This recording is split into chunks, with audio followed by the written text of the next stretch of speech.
You don't talk about how tired you are, because you're the one everyone depends on. You're the steady one, the calm one, the one who holds everything together while life quietly presses in from all sides.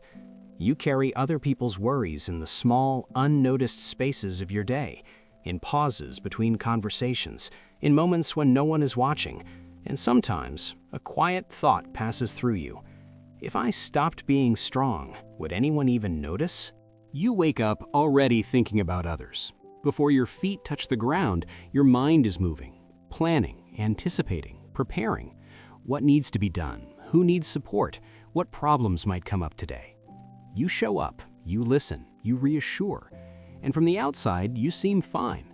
But inside, there's a heaviness that doesn't lift, a tiredness that sleep doesn't fix, a feeling that there's never quite enough room for you. People often describe you as strong. They admire how you handle things, how you don't complain, how you always seem to manage. And somewhere along the way, that praise quietly turned into expectation. You became the emotional anchor, the one others lean on, the one who stays steady so everyone else can fall apart. At night, when the world finally goes quiet, the feelings you've been holding back begin to surface. The words you never said, the needs you postponed, the exhaustion you learned to hide behind a smile and a simple automatic, "I'm fine." You notice it in your body, the tension in your shoulders, the way your chest feels tight, the low, constant whisper in your mind, "I'm tired." You avoid conflict because it costs too much energy. You apologize even when you've done nothing wrong. You smooth things over, not because you don't care, but because you care too much. Your own needs slowly move to the bottom of the list. Meals are rushed, rest is delayed. Joy becomes something you'll get to later when everything else is handled. And yet, despite how much you give, there's a quiet loneliness that follows you, a sense that the people you hold together might not know how to hold you. This didn't happen overnight.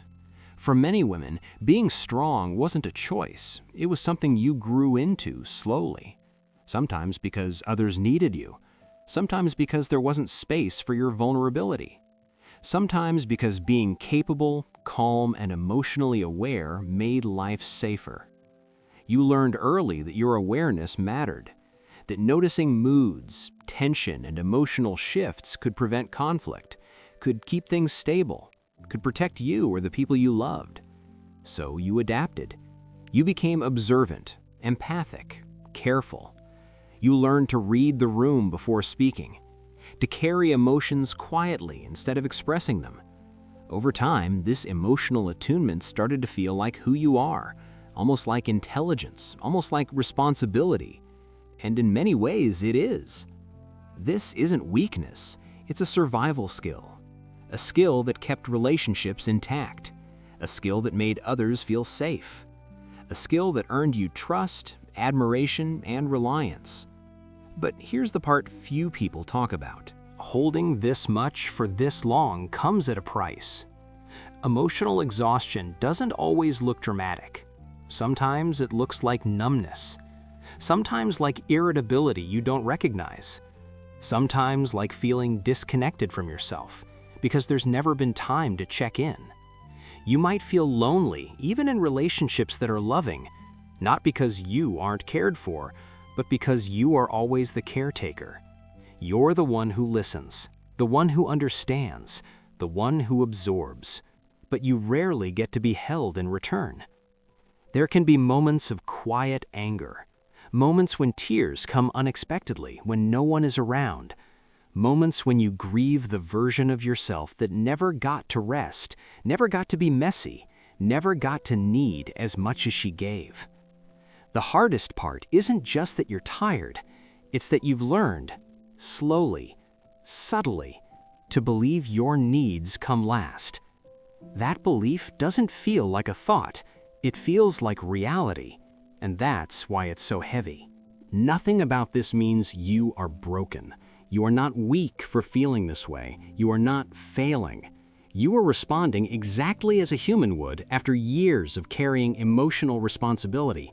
Your empathy, your care, your awareness, these are real strengths. They are signs of deep emotional intelligence and endurance. You have done something remarkable, even if it has been exhausting. Many women live this way quietly, praised for their strength while silently paying the cost for it. Your exhaustion makes sense. Your feelings make sense. Your inner conflict makes sense. This isn't about fixing yourself. It's about recognizing what you've been holding, often alone, for a very long time. It's okay to pause. It's okay to notice the tiredness instead of pushing past it. It's okay to exist without carrying, without fixing, without holding everything together. You don't need to earn rest. You don't need to justify your exhaustion. You are not too much. You are not invisible, even if it sometimes feels that way. And even if no one else says it out loud, your inner life matters. Every quiet ache, every unspoken need, every strength that kept going long after it was tired. You are seen. Please like and subscribe this video for more heart-touching psychological stories that speak to the parts of you no one else sees.